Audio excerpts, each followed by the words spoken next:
mais puro que taças de cristais. É o amor de Deus por nós os mortais, mais alto que os céus, mais fundo que os mares, mais lindo que carneiros pelos vales. A mão de Deus está nos quatro cantos da terra, da terra. Jesus derramou seu sangue por mim, meus pecados vermelhos, carmesim, se transformaram na branca lã. Jesus derramou seu sangue por mim, meus pecados vermelhos, carmesim, se transformaram na branca lã. Quando eu olho para aquela cruz, eu sinto o amor do meu Jesus. A mão de Deus está nos quatro cantos da terra, da terra. Olá pessoal, tudo bem com vocês? Muito boa noite, é bom tê-los de volta aqui para mais um encontro entre nós, né? Mais um encontro com Deus, mais um momento de parar, refletir, né? Pedir a Deus que Ele fale com a gente, que Ele se revele a nós, e nessa noite nós estamos gratos a Deus por ter você aqui com a gente. O nosso tema de hoje à noite é um tema baseado num livro histórico da Bíblia chamado Abacuque, que na verdade é o livro de um profeta com esse mesmo nome. E o tema nosso nessa noite é esse aqui: sigo em frente ou volto? Nós estamos baseados então no livro de Abacuque, no capítulo 3. E eu vou ler para você aqui o capítulo 3, alguns versos do capítulo 3 de Abacuque, quando o profeta faz uma oração a Deus e diz assim: eu ouvi a teu respeito, Senhor, estou maravilhado com as tuas obras. Nesse momento de tanta necessidade, ajuda-nos outra vez, como fizeste no passado, e em tua ira, lembra-te da tua misericórdia.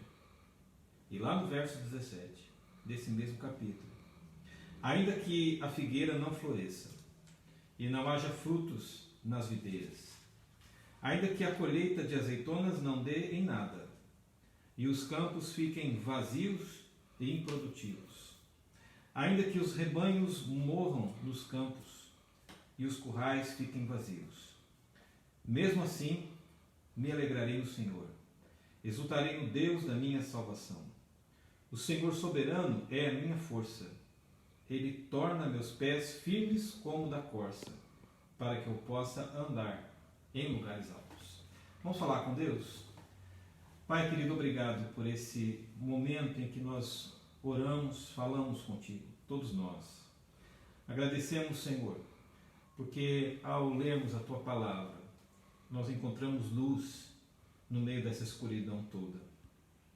Ao lermos a tua palavra, nós encontramos esperança no meio da falta dela. E ao meditarmos na tua palavra, nós encontramos o Deus da nossa salvação.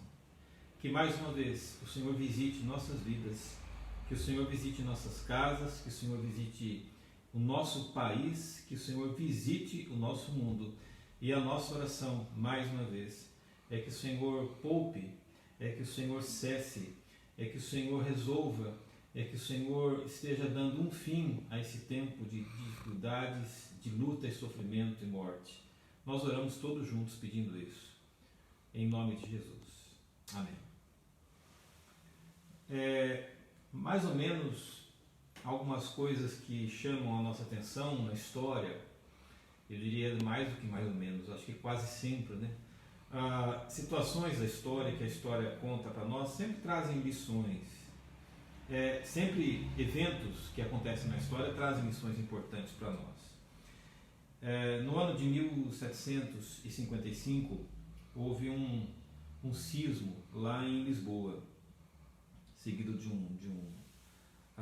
um maremoto, que sacudiu e destruiu a cidade de Lisboa.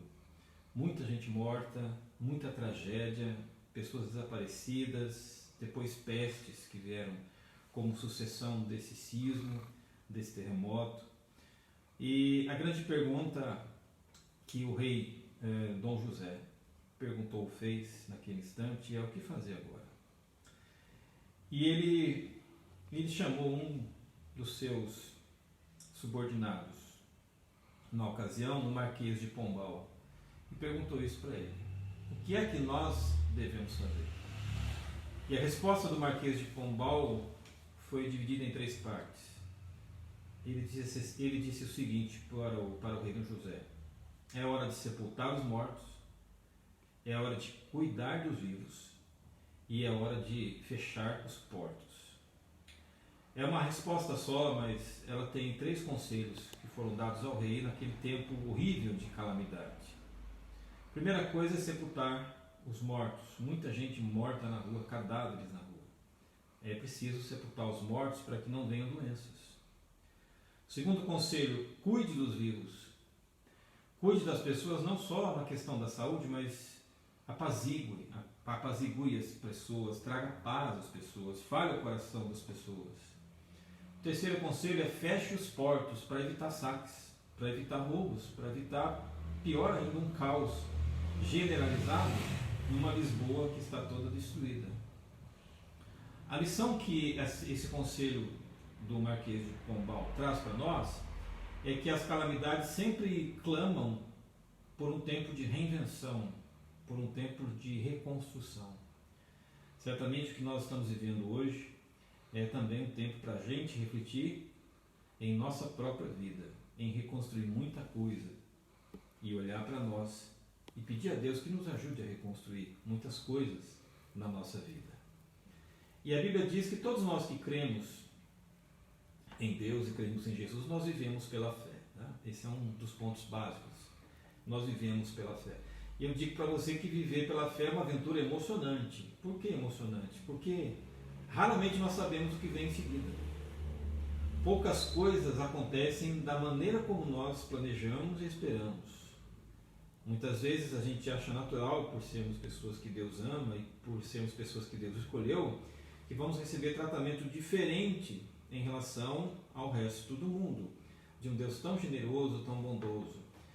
Não é incomum, por exemplo, concluir que se eu creio, que se eu deposito a minha fé em Deus, eu vou estar livre de becos sem saída, de sofrimentos inesperados, das notícias que abalam o mundo. Mas na verdade, ainda que a gente saiba que a gente não está imune a nada de difícil que atinja o mundo, é bom saber uma coisa: que nós não estamos sozinhos nessa nossa jornada. Por que não? Porque homens e mulheres de fé, homens e mulheres da Bíblia, são nossos companheiros. Abacuque é um deles. Os profetas da Bíblia, de maneira geral, eles nos ensinam a ouvir de Deus palavras que são palavras tanto de conforto como são palavras de confronto. É verdade, Deus conforta a gente, mas Deus confronta também a nossa atitude. E os profetas nos colocam frente a frente com Deus, mas um Deus do jeito que Deus é, e não do jeito que a gente imagina que Deus seja. Uma outra coisa importante a dizer sobre Abacuque é que Abacuque, além de dizer o que Deus diz, ele representa o que nós queremos dizer para Deus. Quando você lê o profeta Abacuque, e eu recomendo que você leia, ele vai verbalizar o nosso espanto, ele vai verbalizar o nosso medo, ele vai verbalizar a nossa frustração de fazer com a nossa vida a tentativa de dar certo com as nossas próprias forças. Ao mesmo tempo, destaca Deus convidando como amigo a confiar nele. E o que estava acontecendo no tempo do profeta Isaías, do profeta Abacuque, melhor dizendo, que levou o profeta Abacuque a dizer o que ele disse? O ano era o ano 7 a.C. Os babilônios tinham invadido Jerusalém, tinham destruído toda a cidade, tinham saqueado a cidade, tinham queimado o templo e tinham levado todo o povo para uma terra desconhecida, uma terra estranha, uma terra bárbara. Aí a gente se pergunta: e se nós estivéssemos lá, no lugar deles? o que nós diríamos? O que nós pensaríamos? A pergunta é, que atitude o profeta tomou? Ele pensou em desistir de ser profeta? Ou ele resolveu continuar sendo profeta? Ele desistiu de crer?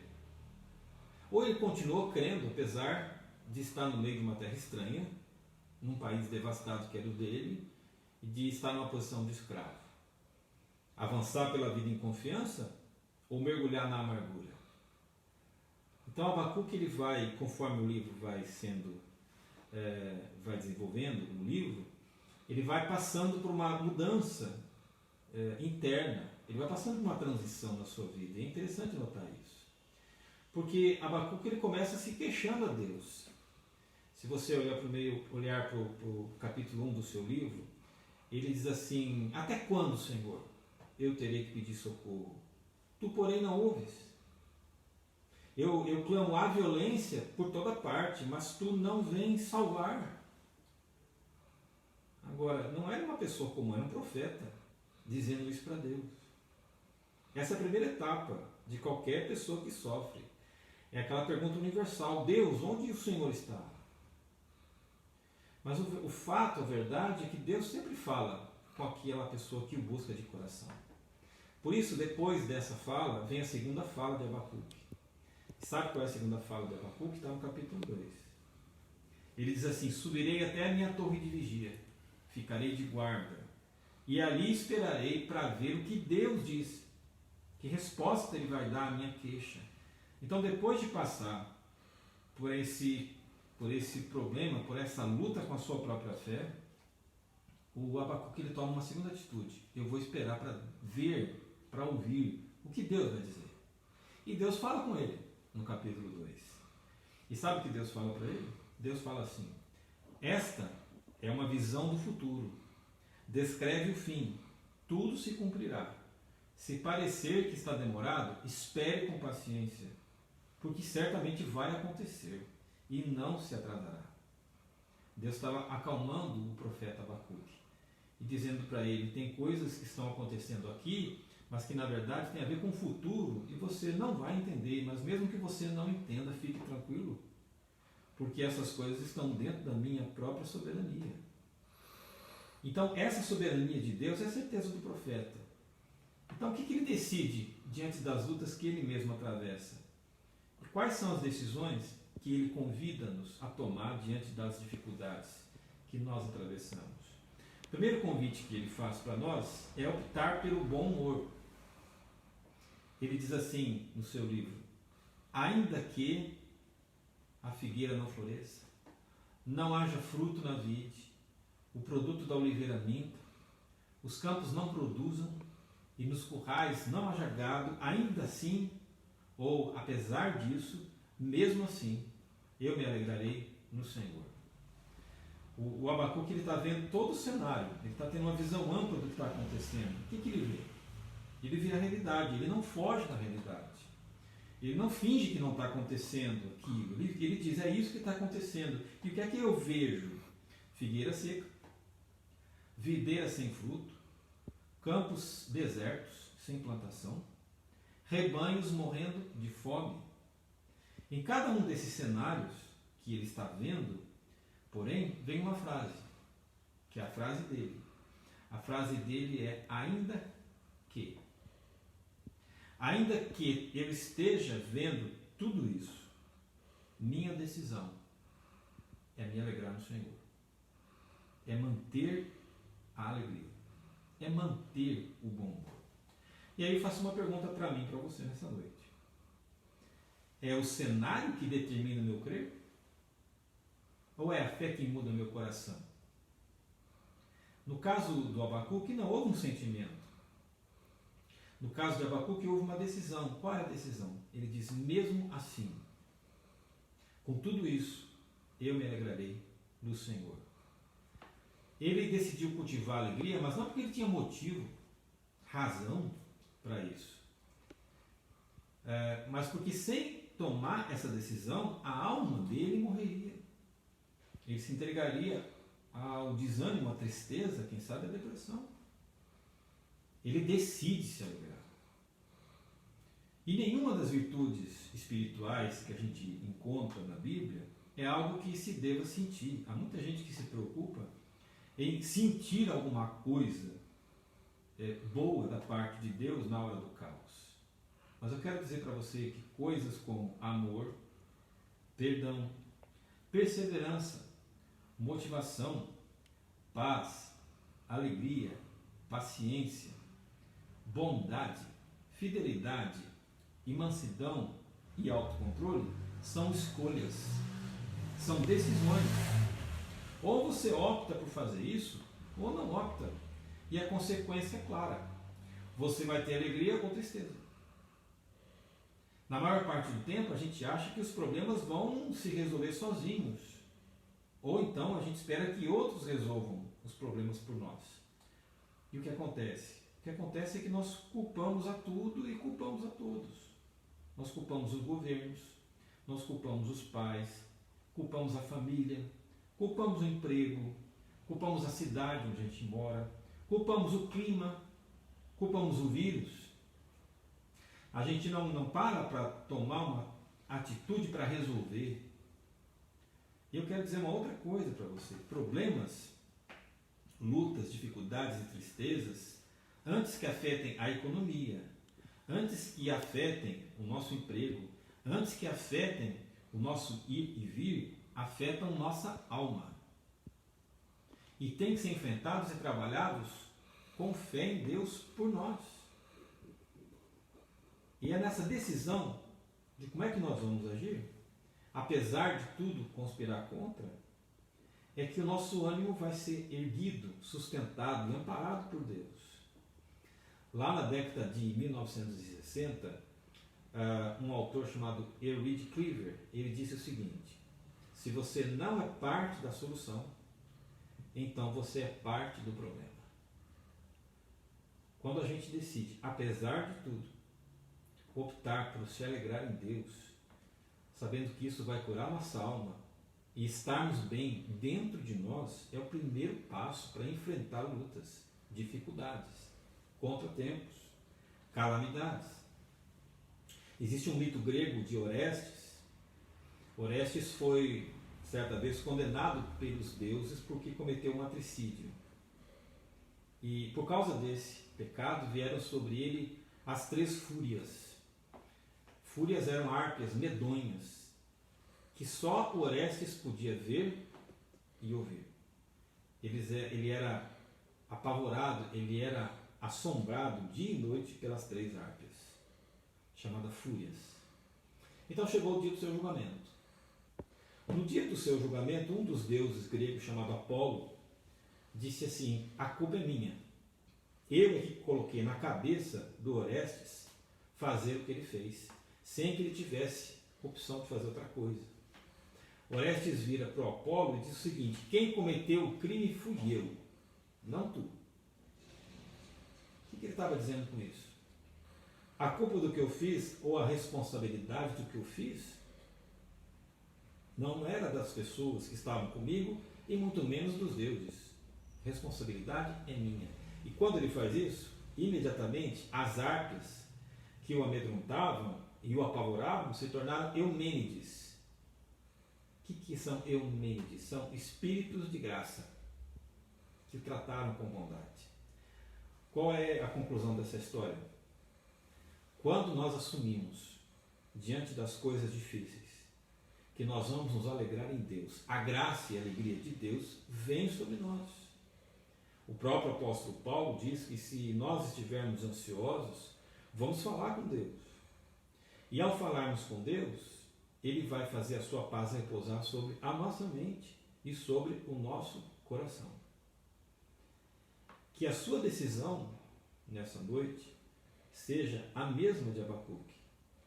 Ainda que tudo isso aconteça, eu, porém, me alegrarei no Senhor. Segunda atitude que o Abacuque ensina é crer que Deus nos salva de todas as situações. Ele diz assim no seu texto: exultarei no Deus da minha salvação. Perceba que o discurso do profeta muda. Ele já não está falando do país devastado, ele já não está falando da fome, ele já não está falando que nos currais não há gado, portanto não há comida, ele não está falando mais da fome, ele não está falando mais da Babilônia, ele passou dessa fase. E por que ele passou dessa fase? Por que o assunto dele mudou? Porque ele decidiu se alegrar em Deus. Porque triste mesmo é quando a gente não enxerga que Deus é a salvação dos nossos momentos.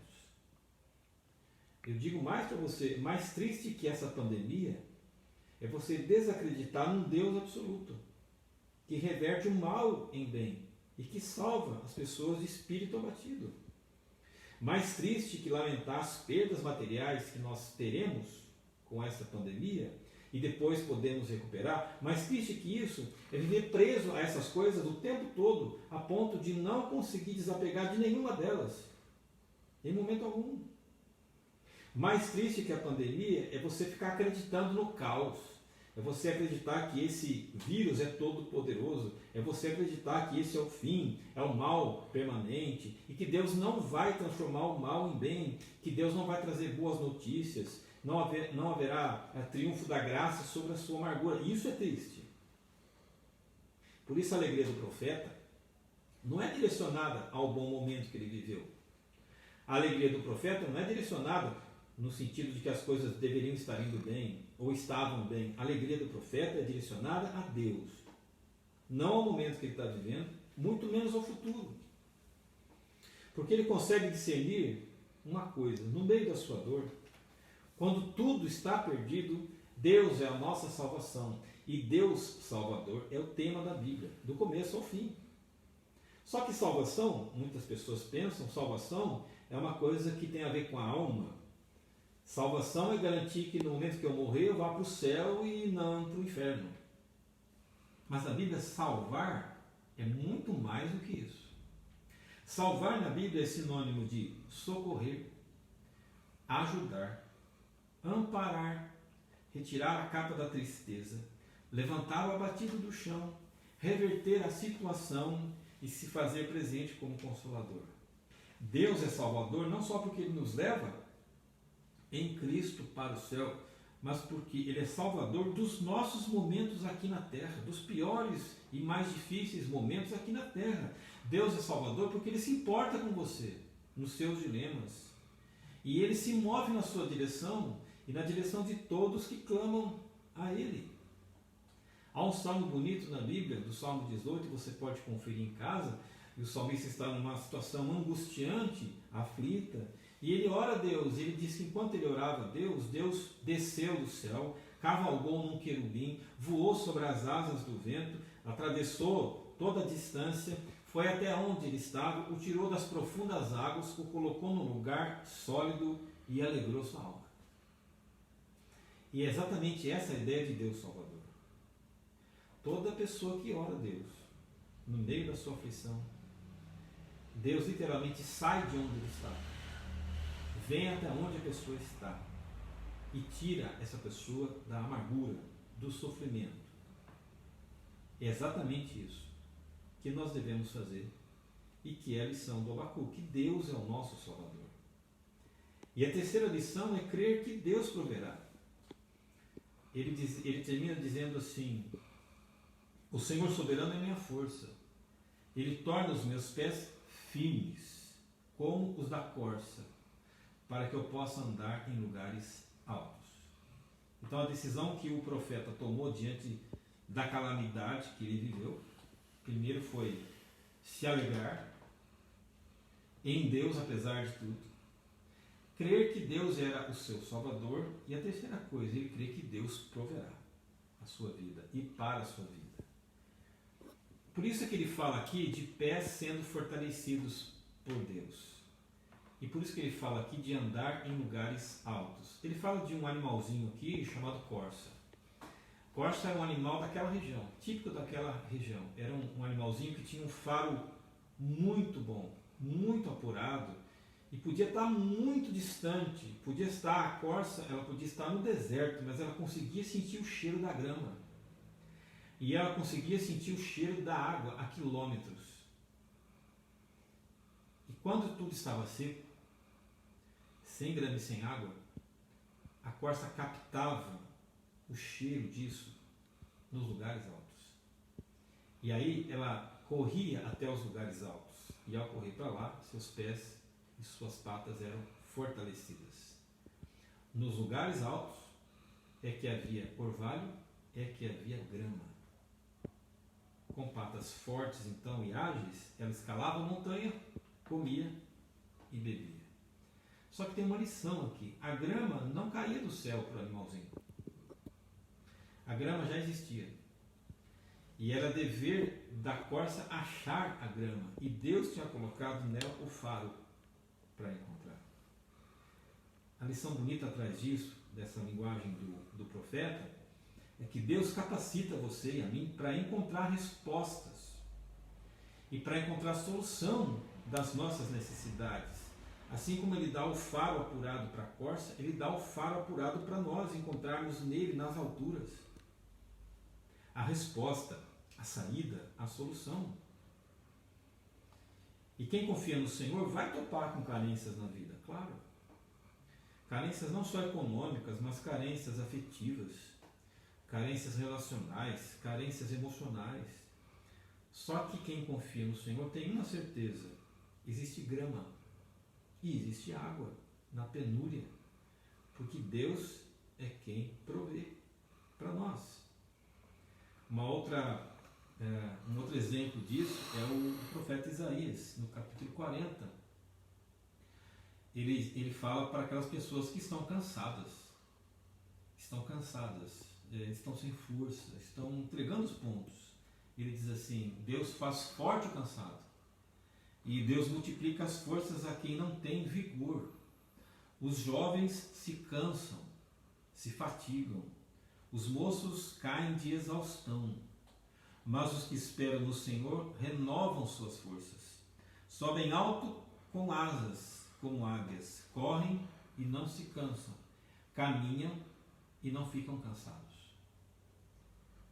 Então, com a ajuda de Deus, nós vamos ser fortalecidos. E quando tudo isso passar, e vai passar,